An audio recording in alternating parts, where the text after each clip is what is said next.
Presiden Republik Indonesia Prabowo Subianto berpidato langsung di depan sidang Majelis Umum PBB di New York, Amerika Serikat.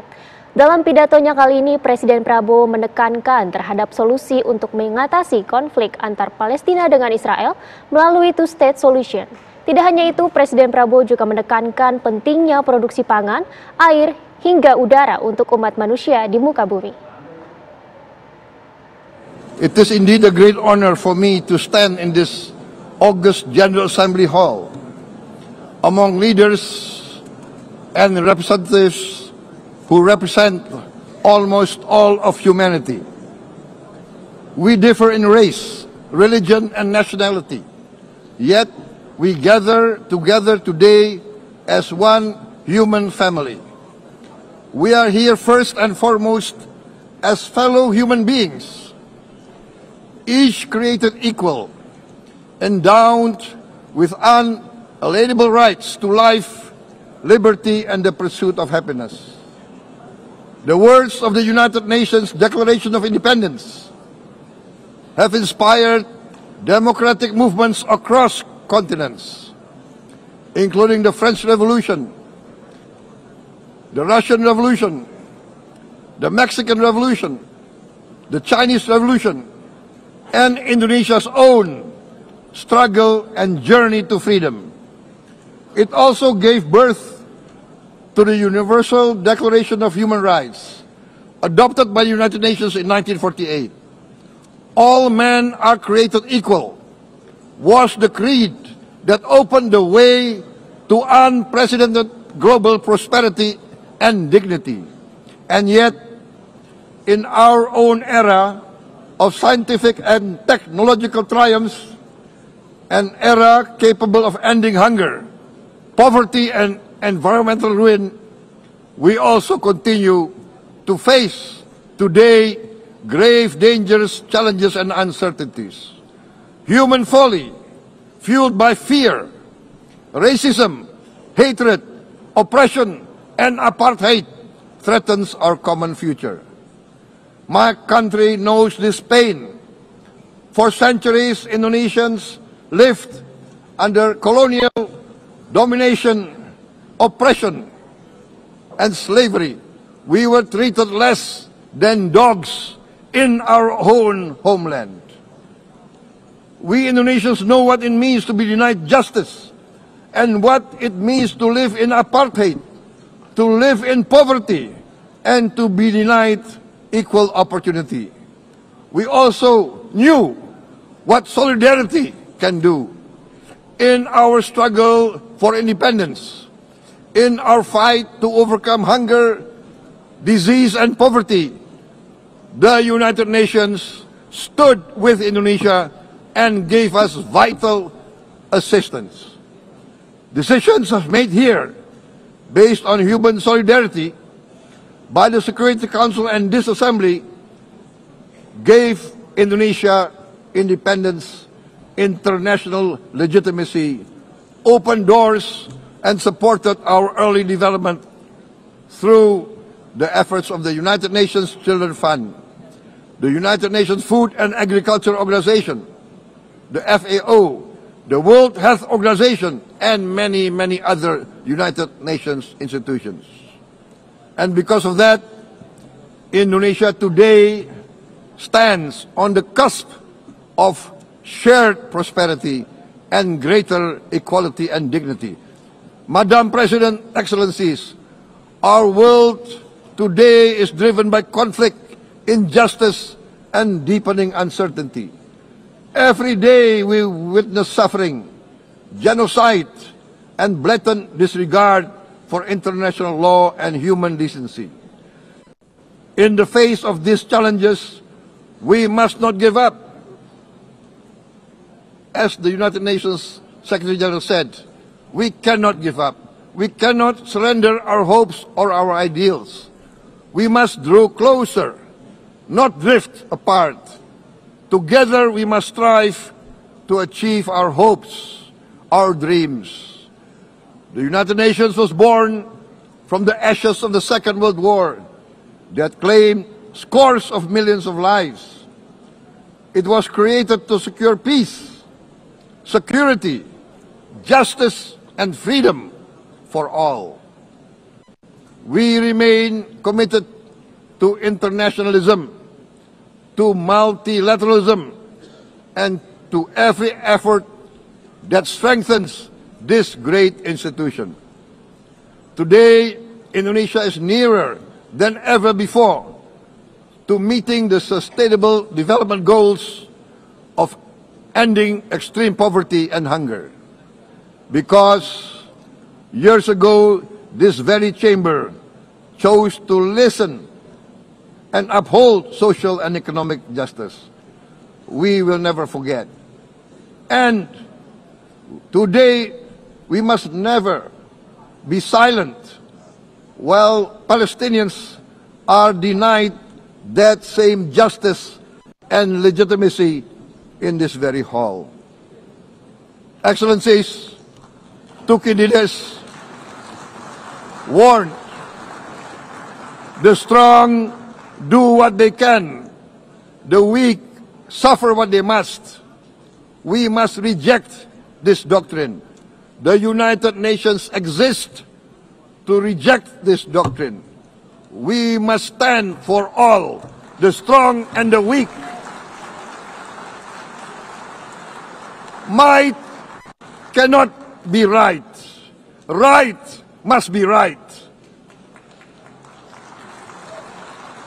Indonesia today is one of the largest contributors to United Peacekeeping Forces. We believe in the United Nations. We will continue to serve where peace needs guardians, not with just words, but with boots on the ground.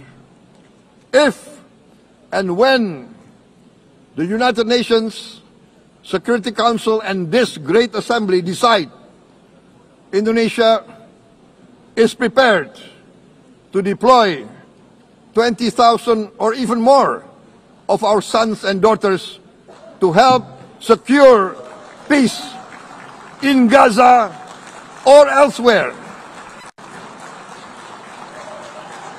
in Ukraine, in Sudan, in Libya, everywhere when the peace needs to be enforced, peace needs to be guarded, we are ready. We will take our share of the burden, not only with our sons and daughters, we are also willing to contribute financially to support the great mission to achieve peace by the United Nations. Madam President, Excellencies, I propose to this Assembly a message of hope and optimism, grounded in action and execution. Today, we heard the speech of Madam President, the President of the United Nations General Assembly. Yes, it is true what she said. Without the International Civil Aviation Organization, will we be here today? Will we sit in this great hall? Without the United Nations, we cannot be safe. No country can feel secure. We need the United Nations, and Indonesia will continue to support the United Nations. Even though we still struggle, but we know the world needs a strong United Nations. The world's population is growing. Our planet is under strain. Food, energy, and water insecurity haunt many nations. We choose to answer these challenges directly at home and to help abroad wherever we can. This year, Indonesia recorded the highest rice production and grain reserves in our history.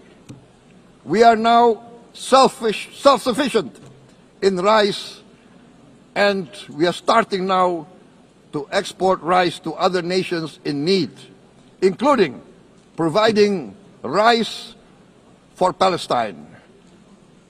We are building resilient food supply chains, strengthening farmer productivity, investing in climate-smart agriculture to ensure food security for our children and for the children of the world.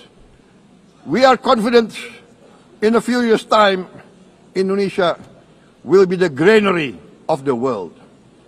As the world's largest island state, we testify before you that we are already experiencing the direct consequences of climate change, particularly the threat of rising sea levels. The sea level on the north coast of our capital city is increasing by 5 centimeters every year. Can you imagine in 10 years? Can you imagine in 20 years? For this, we are forced to build a giant seawall, 480 kilometers in length. It will take us maybe 20 years, but we have no choice. We have to start now. Therefore, we choose to confront climate change not by slogans, but by immediate steps. We are committed to meeting our 2015 Paris Agreement obligations.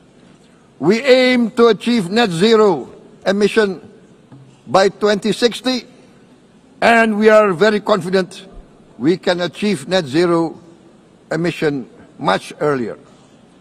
We aim to reforest more than 12 million hectares of degraded forest, to reduce forest degradation, to empower local communities with quality green jobs for the future. Indonesia is shifting decisively from fossil fuel-based development towards renewable-based development. From next year, most of our additional power generation capacity will come from renewables. Our goal is clear: to lift all of our citizens out of poverty and make Indonesia a hub for solutions to food, energy, and water security. Madam President, Excellencies, we live in a time when hatred and violence can seem to be the loudest voices.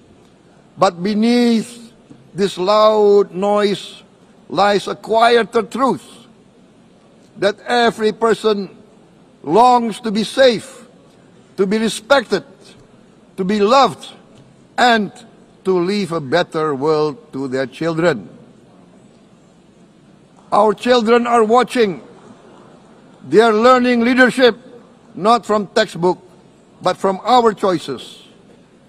Today, still, a catastrophic situation in Gaza is unfolding before our eyes. At this very moment, the innocent are crying for help, are crying to be saved. Who will save them? Who will save the innocent? Who will save the old and women? Millions are facing danger at this very moment. As we sit here, they are facing trauma. They are facing irreparable damage to their bodies. They are dying of starvation. Can we remain silent? Will there be no answer to their screams? Will we teach them that the human family can rise to the challenge? Madam President, we must act now. Many speakers said that. We must stand for a multilateral order where peace, prosperity, and progress are not the privilege of a few, but the right of all. With a strong United Nations, we can build a world where the weak do not suffer what they must, but live the justice that they deserve. Let us continue humanity's great journey of ideals, the selfless aspirations that created the United Nations. Let us use science to uplift not use science to destroy. Let rising nations help others to lift themselves. I am convinced that the leaders of the great world civilizations of the West, of the East, of the North, of the South, leaders of America, Europe, of India, China, the Islamic world, the whole world, I am convinced they will rise to their role demanded by history. We are all hopeful that the leaders of the world will show great statesmanship, great wisdom, restraint, humility, overcome hate, overcome suspicion. Madam President, distinguished delegates, we are greatly heartened by the events of the last few days, where significant leading countries of the world have chosen to side with history, to choose the right side of history, the path of the moral high ground, the path of rectitude, the path of justice, the path of humanity, to shun hatred, to overcome suspicion, and to avoid the use of violence. The use of violence will beget violence. No one country can bully the whole community of the human family.